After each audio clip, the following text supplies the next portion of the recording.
Halo, Assalamualaikum warahmatullahi wabarakatuh. Jumpa lagi dengan saya, Dr. Reni Elgita Librando Nasution, di channel kesayangan kita, YNR Farms.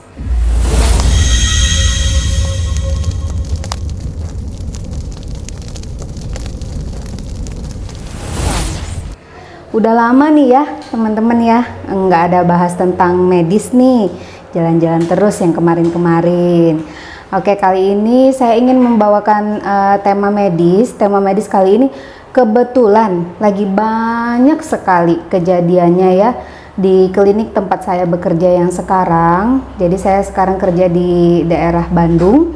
Itu tentang kejadian kasus penyakit kulit yang kita sebut dengan bahasa awamnya cacar air. Nah, cacar air itu ada bahasa medisnya loh, bahasa kerennya. Namanya varicella. Oke, sampai di sini saya mau tanya dulu nih, kira-kira ada nggak sih yang lumayan tahu tentang apa itu tentang varicella?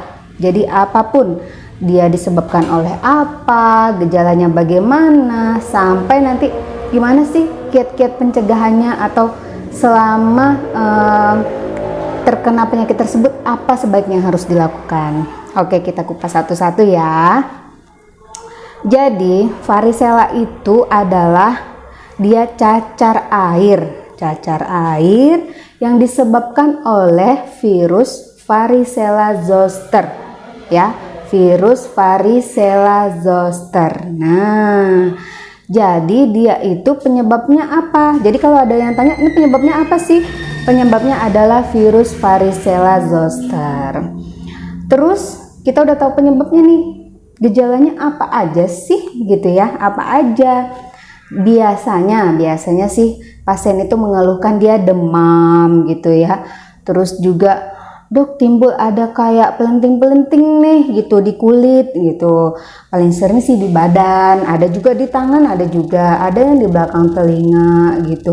Di muka bahkan juga ada. Dia jadinya pelenting-pelenting kayak tetesan air gitu. Dan itu dia gatal teman-teman ya. Ingat, pelenting-pelenting air dan gatal. Oke. Terus selain itu apa lagi? Jangan lupa tadi yang saya bilangin ada demamnya.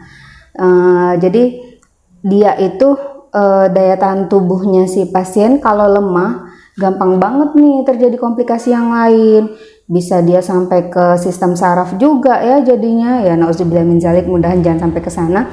Tapi alhamdulillah selama saya kejadian di lapangan gitu ya, selama saya praktek, alhamdulillah belum pernah lah menemukan kejadian infeksinya itu sampai ke infeksi si otaknya tadi gitu ya. Paling sering sih biasanya dia jadi demam, jadi malaise gitu. Malaise itu artinya nggak enak badan gitulah kan ya, kayak meriang, kayak gejala gitulah, sakit kepala. Karena biasanya jadi si virus ini kan dia nyerang sistem daya tahan tubuh, otomatis kan jadinya lemah gitu kan daya tahan tubuhnya si pasien tersebut. Dan apalagi nih kalau misalnya jadi malas makan sama minum, waduh itu semakin jadi virusnya gitu. Terus udah sampai ke gejala-gejala ya, yang gejala tanda udah tahu tadi yang saya sebutkan. Gimana sih dok untuk menanganinya?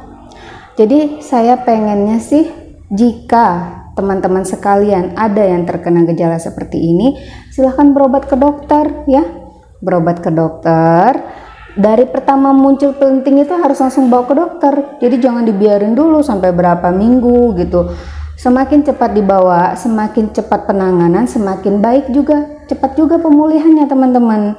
Jadi nanti pas berobat ke dokter, pasti ditanya jawab gitu ya, anamnesa. Terus di pemeriksaan fisik, setelah itu nanti diberikan obat. Obatnya bisa anti nyerinya, karena kan dia selain gatal juga nyeri tuh badan-badan rasanya juga ya. Dikasih anti nyeri itu namanya analgesik ya. Terus juga dikasih kalau di demam antipiretik. Terus juga dikasih anti gatalnya nih, atau antihistamin kita sebut ya. Selain itu saya biasanya juga kasih antiviral. Antiviralnya saya ngasihnya ada dua nih, pakai jalan dari minum sama dari yang dioleskan gitu. Jadi nanti ada salep yang saya resepkan gitu ya. Terus juga ada obat antivirus yang harus diminumkan, kategori minumnya lumayan banyak sih teman-teman ya. Tapi harapannya jangan sampai keputus karena dia dosis minumnya tuh nggak sama gitu kayak sakit-sakit yang lain. Sakit lain kan paling kadang ada yang 3 kali sehari atau 2 kali sehari. Kalau ini itu bahkan tergantung dari berat badan ya. Kadang ada yang 4 kali 1 tablet gitu, tergantung nanti juga dosis tabletnya berapa gitu.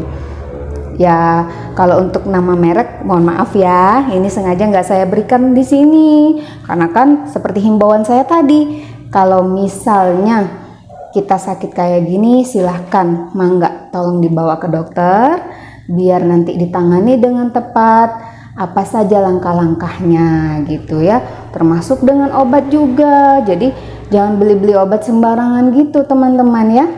Nah, kita udah sampai tadi ke tentang penanganan ya. Terus dok, gimana dok baiknya? Paling sering nih ditanya kan sama pasien ya. Oh iya dok, kalau misalnya cacar itu gak boleh mandi ya dok? Salah teman-teman. Jadi kalau cacar itu harus mandi ya. Harus mandi, ingat harus mandi. Gak boleh sampai gak mandi. Justru bagus lebih cepat pemulihannya mandi. Yang penting mandinya jangan terlalu lama-lama. Nanti pelentingnya misalnya pecah, dia nular kemana-mana. Nah, terkait tadi penularan, jadi saya bahas juga nih penularannya seperti apa, lewat apa sih dok, menular nggak sih dia?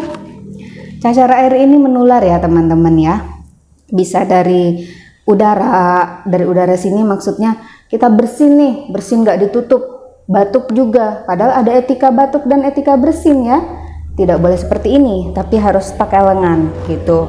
Terus juga bisa dari kontak si cairannya tadi, pelentingannya tadi, pas lagi salaman atau berpelukan gitu ya, itu bisa. Terus bisa dari cium juga, jadi banyak.